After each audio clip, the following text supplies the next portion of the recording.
Sector 3 स्थित सरस्वती शिशु विद्या मंदिर प्रधान आचार्य तथा अध्यक्ष रूपे काम आज आम सरस्वती शिशु विद्या मंदिर वार्षिक विज्ञान मेला और प्रदर्शन कार्यक्रम चालू रही। आज उद्घाटन उत्सव आंचलिक विज्ञान केन्द्र शिक्षाविद श्रीयुक्त हेमंत शेखर शतपथी महोदय और दीप प्रज्वलन उद्घाटन करते सहित आम परिचालन मंडल वरिष्ठ शिक्षाविद डॉक्टर मनोज कुमार दास महोदय एवं सहित आम सरस्वती शिशु विद्या मंदिर संपादक श्रीयुक्त रमाकांत सोई महोदय तथा विद्यालय सभापति श्रीयुक्त सुकांत कुमार राउत महोदय उपस्थित रही कार्यक्रम को सफल कर आज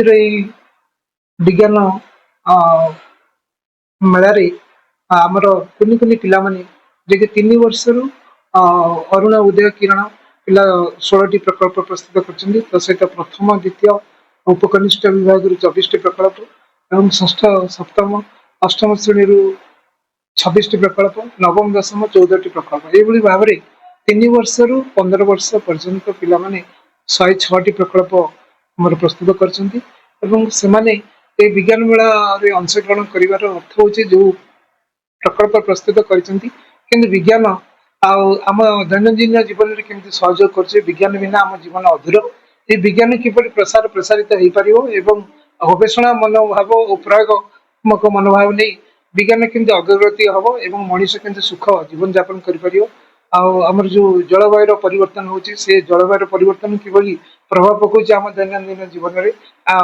विभिन्न प्रकार जो मारात्मक रोग बर्तन नुआ नुआ आसुची तार मुकाबला करने विज्ञान केमती आमको सहयोग कर मुक्ति पाइबा ताकू केमती छोट छोट कुनि कुनि पिला माने आम परिवेश मिलुवा अति आखपाखर जिनस प्रस्तुत करी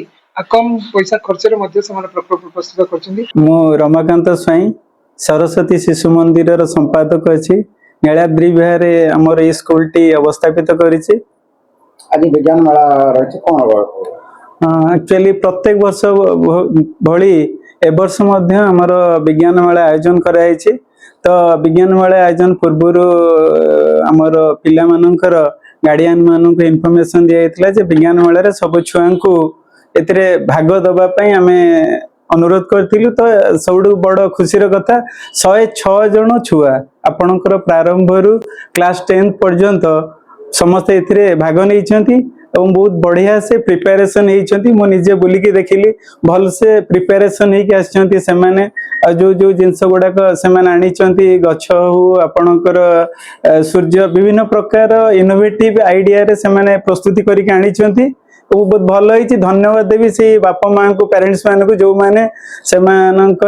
बहुमूल्य पिला पचरे लगे भविष्य ये जो कार्यक्रम हवा द्वारा कौन हो पिला माने जानवे विज्ञान विषय जानवे आगु को विज्ञान विषय केमती पारदर्शिता से विषय से लगे कौटा उपकारिता अपकारिता केमती कौन हम आपणकर जहाँ हूँ बर्तमान देखुं जल संपद सर्टेज हो खनिज संपद तो आपणकर वायु आउ परिवेश दूषित हो विषय कुनि कुनि पिला मानकर नॉलेज अवगत हम आ प्लास्टिक जिनस केमती वर्जन करिया परिवेश सुरक्षा रखे ए सब मोटो ए सब लक्ष्य है आमर मु विज्ञान केंद्र भुवनेश्वर रे शिक्षा अधिकारी हिसाब रे कार्यरत थी बर्तमान मोर सरी जाइए समय तो बर्तमान मो छात्र छात्री मान भितर विज्ञान को लोकप्रिय करार जो गोटे निशा मोर थिला सेटा एबे चलछि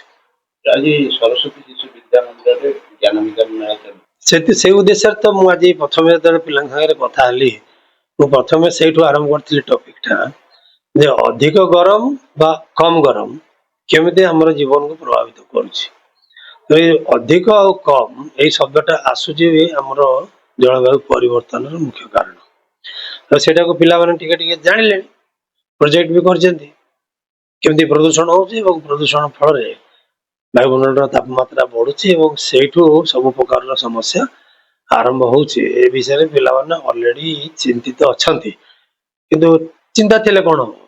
परिवार जो समस्या जो समाधान टा तो बड़ लोक हाथ छोट पिला पाखक शिक्षा ऑलरेडी पळे आसलानी समाधान टा सब बेले बड़ लोक हाथ में रोचे तो बड़ लोक मान गोटे आह्वान दि जाउछि जे पृथ्वीटा केवल बड़ लोक नुहे ବଡ ଲୋକଙ୍କ ସହିତ ସମସ୍ତଙ୍କର, ଜୀବଜନ୍ତୁ ଉଦ୍ଭିଦ ସମସ୍ତଙ୍କର।